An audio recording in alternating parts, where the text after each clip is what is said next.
बड़ी खबर है कि अवैध घुसपैठ के खिलाफ शुवेंदु सरकार के इस एक्शन से बांग्लादेशी घुसपैठियों के बीच हड़कंप मच गया है।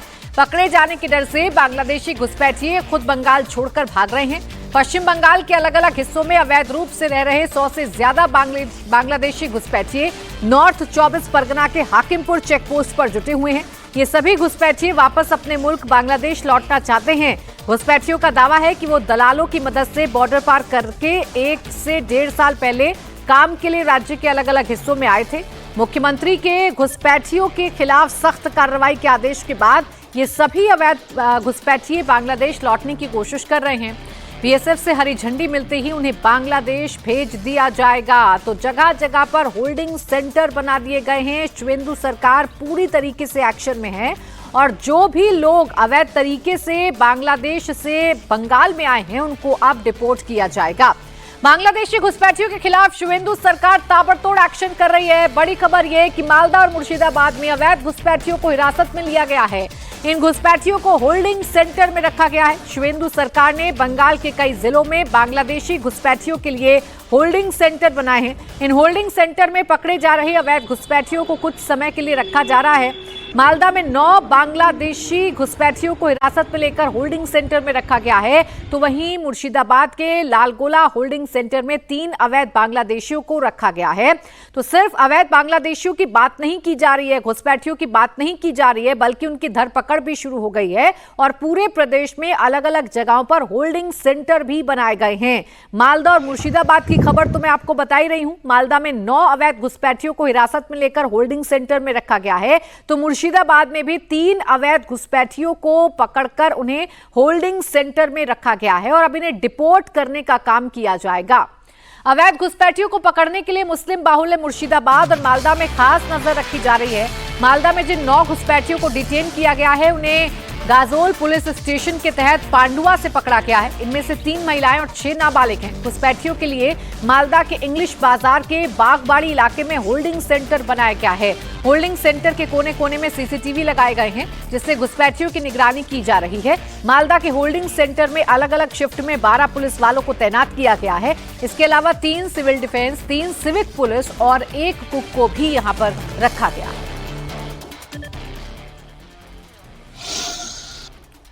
पहला कदम जैसे कि उठाया जब जो सरकार बने, उसके बाद माननीय मुख्यमंत्री आदरणीय शुवेंदु अधिकारी जी ने आज सबसे पहले जो काम किया वो फेंसिंग का काम।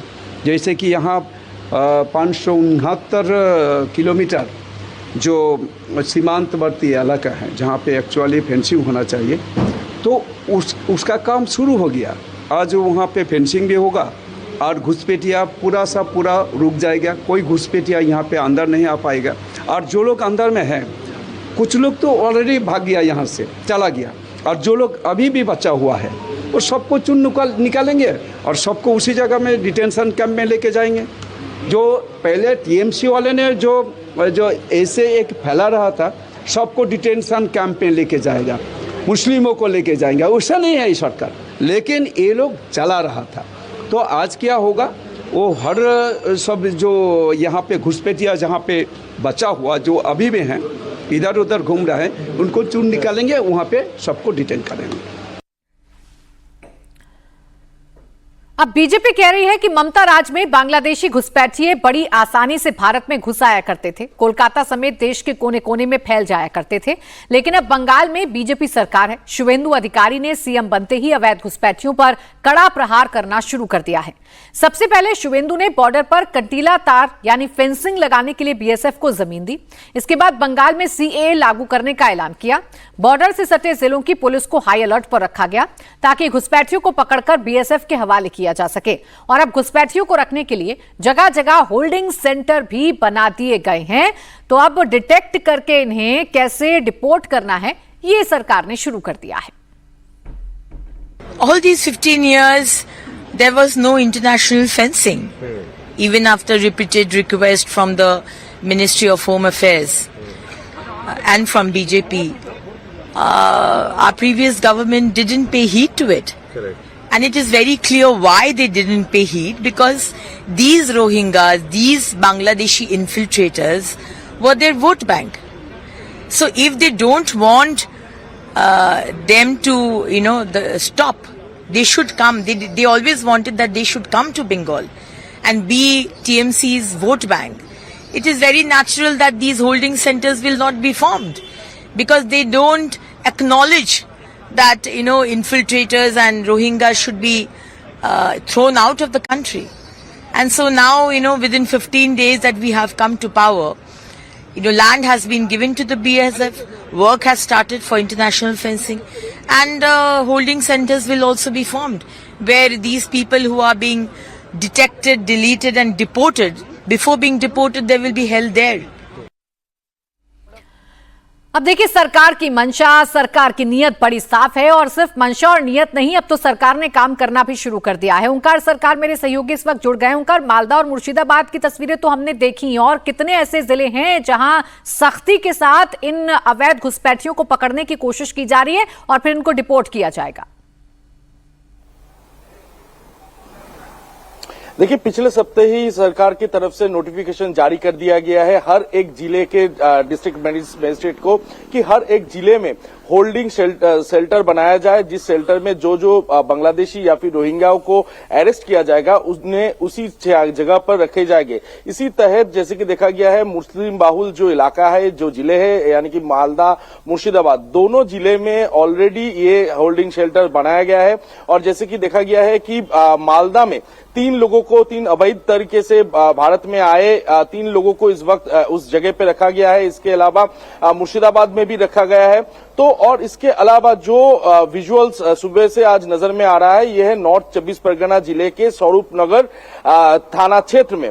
इस जगह पे कल दोपहर के बाद से लगभग 70 से 100 लोग जो अवैध तरीके से भारत में काम के तलाश में पहुंचे हुए थे, वो वापस जाने की कोशिश में लगे हुए हैं। और नॉर्थ 24 परगना जिले के स्वरूप नगर थाने के जो इस चेक पोस्ट के में लगभग 70 से 100 लोग जो है वो बीएसएफ का ग्रीन सिग्नल का इंतजार कर रहे हैं कि कब तक उन्हें ग्रीन सिग्नल मिले, वो वापस बांग्लादेश जा पाए।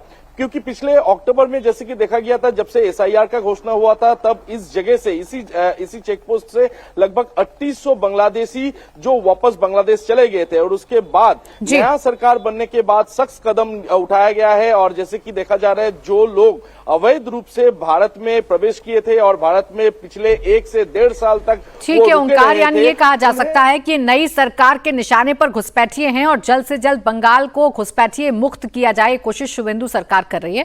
बहुत बने रहिए आप ओंकार हमारे साथ, आगे भी आपसे जानकारी लेंगे। पश्चिम बंगाल में शुवेंदु सरकार बनने के बाद एक तरफ घुसपैठियों पर कार्रवाई हो रही है तो दूसरी तरफ टीएमसी नेताओं पर भी शिकंजा कस रहा है। लगातार छापेमारी की जा रही है। कल ममता के भतीजे अभिषेक बैनर्जी के घर पर रेड हुई। अब नॉर्थ 24 परगना जिले में टीएमसी नेता के घर छापेमारी की गई है। बदुरिया म्यूनिसिपैलिटी चेयरमैन और तृणमूल नेता दीपांकर भट्टाचार्य के घर, पार्टी ऑफिस और पास के कंप्यूटर सेंटर की तलाशी ली गई, जिसमें करीब 80 लाख रुपए कैश बरामद किए गए। दीपांकर भट्टाचार्य को सरकारी राहत सामग्री के गबन और भ्रष्टाचार के आरोप में गिरफ्तार किया गया है। टीएमसी नेता के घर पर पुलिस ने ताला लगा दिया है। पुलिस दीपांकर भट्टाचार्य को हिरासत में लेकर पूछताछ कर रही है। कल कोलकाता पुलिस अभिषेक बैनर्जी के घर भी पहुंची थी। अभिषेक बैनर्जी के घर से एलईडी और डीवीआर जब्त किया गया। कहा जा रहा है कि कार्रवाई अवैध निर्माण को लेकर कोलकाता नगर निगम की तरफ से जारी किए गए एक नोटिस के बाद हुई है। दरअसल 24 ऐसी प्रॉपर्टी हैं अभिषेक बैनर्जी की जो फिलहाल प्रशासन के निशाने पर हैं और इसी सिलसिले में ताबड़तोड़ कार्रवाई हो रही है।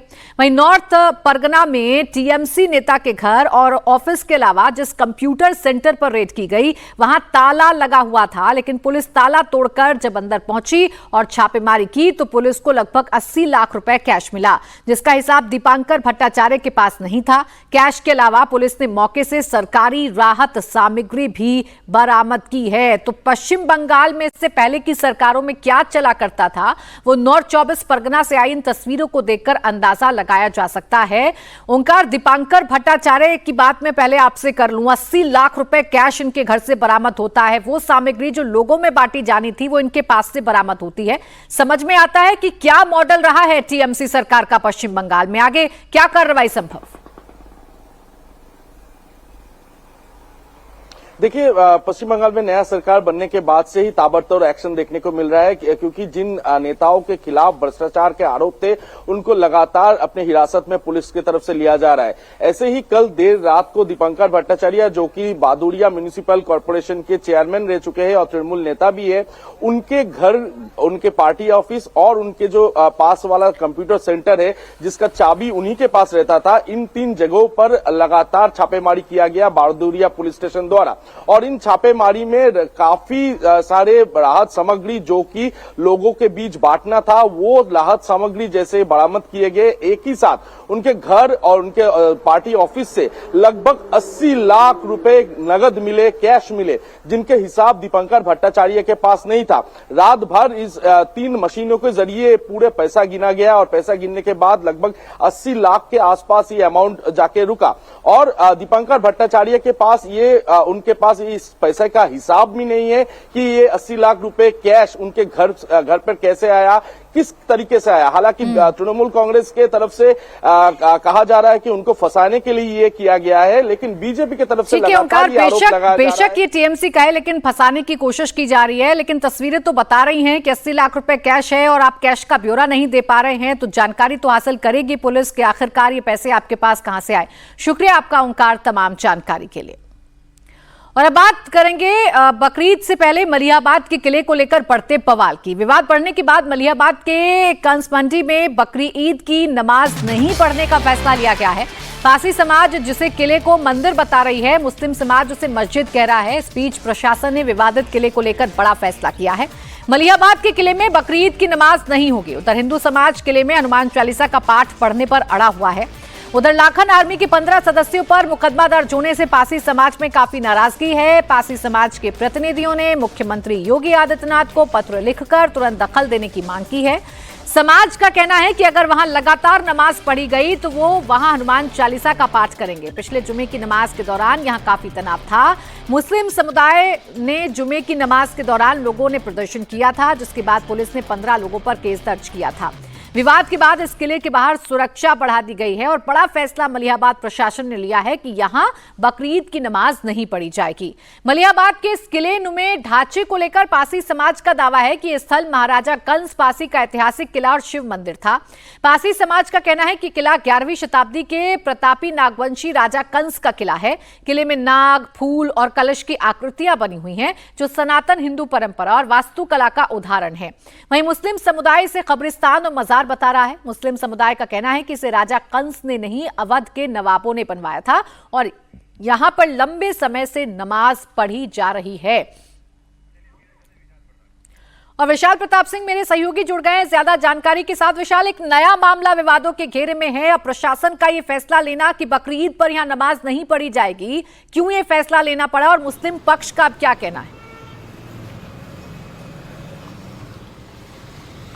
प्राची, लगातार आप देख रहे हैं जिस तरीके से इस पूरे मामले में कंट्रोवर्सी लगातार सामने आ रही है। जिस तरीके से अगर पिछले जुमे की अगर बात कर लिया जाए तो मुस्लिम समाज के लोग जब वहां पर नमाज पढ़ने के लिए पहुंचे थे तो भारी संख्या में जो पासी समाज के लोग हैं वो वहां मौके पर पहुंच गए थे। उसके बाद पुलिस को जबरदस्त तरीके से वहां पर पीएससी डेवलपमेंट करना पड़ा था, लोकल पुलिस को वहां पर लगाना पड़ा था और पूरे इलाके को फोर्स में तब्दील करना पड़ा था।